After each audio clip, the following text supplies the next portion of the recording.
In the next example, we're going to use the factor theorem. And according to the factor theorem, k is a 0 of f of x if and only if x minus k is a factor of that function. So how do we do this? Well, given a factor and a third-degree polynomial, we're going to use the factor theorem to factor the polynomial. Number one, we're going to use synthetic division to divide the polynomial by x minus k. Step 2, we're going to confirm that the remainder is 0. Step 3, we're going to write the polynomial as the product of x minus k and the quadratic quotient. Number 4, if possible, we're going to factor the quadratic. And in step 5, we're going to write the polynomial as the product of factors. So for example number 2, we're going to use the factor theorem to solve a polynomial equation.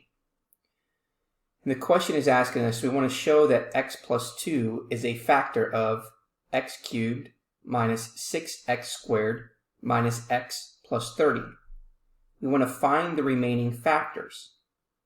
We're going to use the factors to determine the zeros of the polynomial. So the first thing we want to do is we're going to use synthetic division to show that x plus 2 is a factor of this polynomial. Well, again, using synthetic division, we're going to set x plus 2 equal to 0. Solve for x is equal to negative 2, so therefore we're going to use negative 2 as the first part of our synthetic division.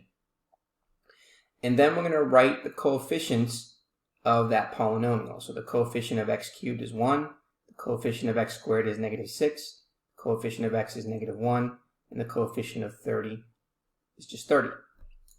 So therefore, we're going to bring down the 1, and then we're going to follow the synthetic division. So negative 2 times 1 is negative 2. Negative 6 plus negative 2 is negative 8. Negative 2 times negative 8 is positive 16. 16 minus 1 gives you 15. Negative 2 times 15 is negative 30. And so therefore we get a remainder of 0. Now going back to the step 2 here, it's saying you have to confirm that the remainder is 0 in order for this to be a factor. So because our remainder is 0, then we know that x plus 2 is a factor, and so is what's remaining. So the remainder is 0, so x plus 2 is a factor of the polynomial. And now we can use the division algorithm to write the polynomial as the product of the divisor and the quotient.